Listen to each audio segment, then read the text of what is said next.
Hello viewers, इस video में हम बात करेंगे the way of the world, जो कि एक बहुत ही फेमस प्ले है। तो आइए शुरू करते हैं। The way of the world is a play by English play right William Congreve. William Congreve जो कि एक इंग्लैंड के फेमस प्ले राइट हैं, नाटककार हैं, उन्हीं के द्वारा यह प्ले जो है लिखा गया है। आगे बढ़ें तो it was performed at Lincoln's Inn Fields London. एक थिएटर का नाम है जहाँ इसे पहली बार परफॉर्म किया गया था इन मार्च 1700। ये इनका परफॉर्म डेट ज़रूर याद रखिएगा बच्चों, बहुत ही इंपॉर्टेंट आपके लिए होगा। ठीक है।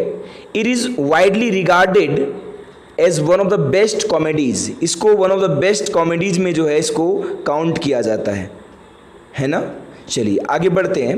ऑफ द रिस्टोरेशन पीरियड, और किस पीरियड में, लिटरेचर के किस पीरियड में, लिटरेरी कौन सी लिटरेरी पीरियड में, तो याद रखिएगा रिस्टोरेशन में। ठीक है, द रिस्टोरेशन एज आप लोग जान रहे होंगे यदि लिटरेचर से आप लोग जुड़े हुए हैं तो। It's popularity can not be overlooked, यानी इसके लोकप्रियता को नज़रअंदाज नहीं किया जा सकता, because it is still performed occasionally, क्योंकि आज भी यह कभी कभी जो है इसे परफॉर्म किया जाता है। It could not gain initial success, हालांकि शुरुआत में इसे उतनी सफलता नहीं मिली थी, एंड अप्रिसिएशन, ना ही प्रशंसा मिली थी, but people started accepting it with the passage of time, यानी लेकिन वक्त के साथ लोगों ने इसको स्वीकार भी करना शुरू कर दिया था। The play is about to lovers. यह प्ले जो है दो लवर्स के बारे में है। आइए पहले हम कैरेक्टर से रूबरू होते हैं, फिर हम प्लॉट की तरफ आपको लेकर चलेंगे। तो दो लवर्स हैं, मिराबिल एंड मिलामेंट। आप यदि कंफ्यूज हो रहे हैं कौन लड़का है कौन लड़की है, तो मैं बता दूं मिराबिल लड़का है और मिलामेंट लड़की है। तो ये दोनों लवर्स हैं, इन्हीं के बारे में यह प्ले है। इन ऑर्डर टू मैरी मिराबिल, मिराबिल जो है शादी करना चाहता है, एंड इसे शादी करने के लिए ही needs blessing of Millamant's aunt. Millamant के आंट की ब्लेसिंग्स की ज़रूरत है, लेडी विस्फोर्ड जिनका नाम होता है। She is a very bitter lady, वो एक बहुत ही कह सकते हैं कि बुरे स्वभाव वाली एक औरत है। हु डिस्पाइजेज हेट्स, जो कि हेट करती है मिराबिल को, मतलब मिराबिल को परमिशन की ज़रूरत है विस्फोट की, और लेकिन विस्फोट जो है उससे हेट करती है, नफरत करती है। She wants Millamant to marry his nephew, वो चाहती है कि मिलामेंट की शादी उसके खुद के नेफ्यू से हो, है ना, जिसका नाम है सर विल्फुल। Meanwhile, इसी बीच she also wants to remarry with Mirabel's wealthy uncle sir Rowland, मतलब मिराबेल के अंकल जो वेल्दी अंकल हैं उससे भी वो शादी करना चाहती है फिर से, क्योंकि एक विधवा होती है वो, तो वो फिर से शादी करना चाहती है।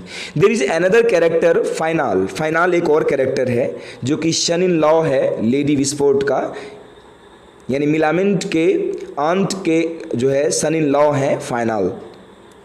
He is having secret affair, उनका जो है कोई अफेयर चल रहा है with one of his friends wife, अपने दोस्त की पत्नी से, जिसका नाम मिसिज मावुड होता है। It is also revealed that there was a time, ऐसा बताया जाता है कि एक वक्त था when Wishfort's daughter had an affair with Mirabell, यानी एक वक्त था जब विस्फोर्ड की बेटी भी मिराबिल के साथ अफेयर में थी।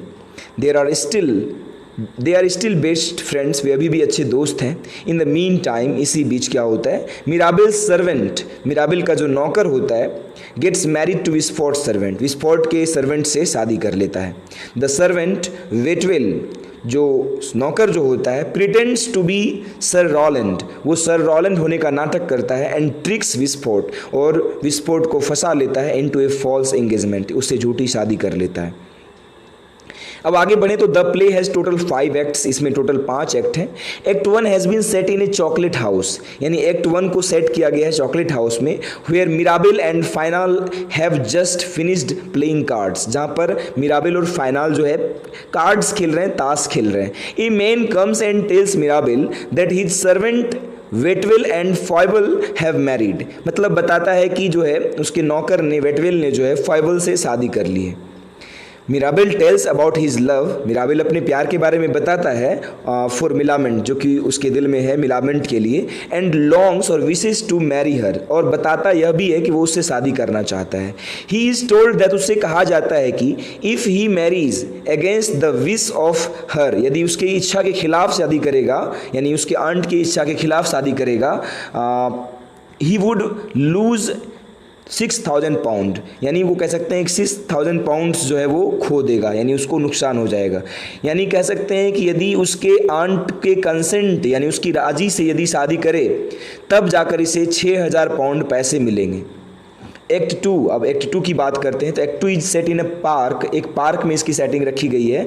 Where Mrs Fainall and Mrs Marwood are discussing their hatred for man, जहाँ पर मिसेज मावुड और मिसेज फाइनल जो है, अब फाइनल की पत्नी जो है मिसेज फाइनल अर्थात विस्फोट की बेटी, और मिसेज मावुड जिससे फाइनल का अफेयर है, वो डिस्कस कर रहे हैं कि उन्हें उनके मन में कितना घृणा है, कितना नफरत है लोगों के लिए, पुरुष के लिए। सडनली तभी क्या होता है, Foible appears and accuses his secret beloved of loving Mirabell, मतलब वो अपनी बिलव्ड जो है मिसेज मावुड उस पर आरोप लगाता है कि वो मिराबेल को चाहती है।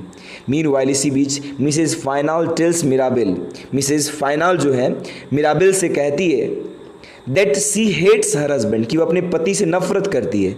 They begin to plan to deceive Lady Wishfort, और सब मिलकर जो है एक प्लान करते हैं, एक योजना बनाते हैं कि उन्हें विस्फोट को, लेडी विस्फोट को ठगना है। मिलामेंट अपीयर्स, तभी मिलामेंट आ जाती है एंड गेट्स एंग्री, और उसे गुस्सा आ जाता है इस बात से, and also disagrees his plan, उसके प्लान से असहमति दिखाती है। व्हेन सी डिपार्ट्स, जब वो चली जाती है, they also involve the newly married couple, जो न्यूली मैरिड कपल है, यानी कह सकते हैं कि जो दोनों नौकर जो ने शादी जो की हुई है उसको भी उसमें इन्वॉल्व कर लेते हैं। फाइबल होती है और एक और जो क्या था यहाँ पर, एक और नौकर था ना बच्चों, चलिए आप ध्यान में रख सकते हैं इसको, एक बार हम आपको फिर भी नाम बता देते हैं जो उसका नौकर था। हाँ, वेटवेल जी, नाम ध्यान में नहीं रहता, आप कैरेक्टर्स को ध्यान में रखेंगे तो ज़्यादा बेहतर होगा। आगे बढ़ते हैं। The rest of the acts are set in the home of Lady Wishfort, अब बाकी के जो 3 एक्ट्स हैं यानी 3, 4 और 5 वो विस्फोट, लेडी विस्फोट के घर में ही जो है सेट की गई है। हर सर्वेंट प्रोवोक्स हर, यानी उसके जो नौकर हैं उसे प्रोवोक करते हैं, उकसाते हैं, to marry the supposed Sir Rowland, मतलब वास्तव में सर रॉलैंड कोई है ही नहीं, मतलब झूठा एक फॉल्स कैरेक्टर प्ले करता है। और जी उसके नौकर का जो पति है, कह सकते हैं फॉयबल का जो हस्बैंड है, वो एक वेटवेल जो है वो एक झूठा कैरेक्टर प्ले करता है सर रॉलैंड का, जो कि कहता है कि हम मिराबेल के वेल्दी अंकल हैं, है ना। Their intention is only to ruin her, मतलब रूइन में एन ई नहीं होगा, मतलब उनका बस एक ही इंटेंशन है कि वो उसे बर्बाद कर दे। Later Mrs Fainall discusses this plan with Foible, मतलब बाद में जो है मिसेज फाइनल इस प्लान को फॉयबल के साथ डिस्कस करती हैं, बट दिस इज ओवरहर्ड, लेकिन यह सुन लिया जाता है यह planning by Mrs Marwood, Mrs Marwood इसे सुन लेती हैं। She later tells this plan to Fainall, वो फाइनल को कह देती हैं, and he decides to take his wife's money, और वो फैसला करता है कि वो अपनी पत्नी के पैसे लेकर and go away with her, और उसके साथ भाग जाने की सोचता है मिसेज मावुड के साथ। Mirabell and Millamant discuss the condition and also share the emotions, मतलब ये दोनों मिलते हैं और सिचुएशंस को डिस्कस करते हैं। Finally Mirabell proposes, Mirabell propose करता है उसे, एंड सी एक्सेप्ट्स, वो स्वीकार भी कर लेती है। She leaves when her aunt arrives, वो चली जाती है जब उसकी आंट आ जाती है। Some arrangements are also done between Wishfort and Rowland, Miss Wishfort और रॉलैंड के बीच में कुछ अरेंजमेंट्स भी होती है, कुछ बातें होती है। By the end of the play, play के आखिर तक विस्फोट नोज एवरीथिंग, विस्फोट को सब कुछ पता चल जाता है। Fainall and Waitwell are arrested, Fainall और वेटवेल को अरेस्ट कर लिया जाता है क्योंकि दोनों ने क्राइम किया हुआ था। वेटवेल ने जो है झूठा कैरेक्टर प्ले किया था, सर रॉलैंड का ठगा था, फॉल्स एंगेजमेंट में फंसाया था उसको, लेडी विस्फोट को, और फाइनल ने भी मिसेज मावुड के साथ भागकर शादी की थी। इस सब कारण से Mrs Fainall says to Foible, Mrs Fainall जो है फॉयबल से कहती हैं that her affair with Mirabell is public now, कि अब उसका जो अफेयर है मिराबेल के साथ वो सब कोई जान चुका है। Fainall also appears and Mrs Marwood is thanked by Wishfort, Mrs Marwood को थैंक कहती हैं विस्फोट जो है बताने के लिए सब कुछ। The play gets to an end with the marriage of the two lovers, दोनों लवर्स की शादी होती है और जो है इस प्ले की जो है अंत हो जाता है इस प्ले का। इसके जो हम थीम्स की बात करें तो एडल्ट्री जी, एडल्ट्री इसका एक जो है एक थीम है यहाँ पर। मैरिज, बच्चों मैरिज शादी भी इसका एक थीम है। और इनहेरिटेंस मैरिज, यानी कह सकते हैं कि पैसे देकर जो शादी करने की जो परंपरा होती है वो भी इसका एक, यानी पैसे के प्रलोभन में जो शादी करते हैं, यह भी इसका एक थीम है। तो थैंक यू बच्चों। वैसे एडल्ट्री का मतलब मैं आपको बता दूं, एक से ज़्यादा या फिर कह सकते हैं कि गैर एक्स्ट्रा मैरिटल अफेयर्स रखना। जी बिल्कुल, समझ ही रहे हैं आप लोग। चलिए, थैंक यू सो मच।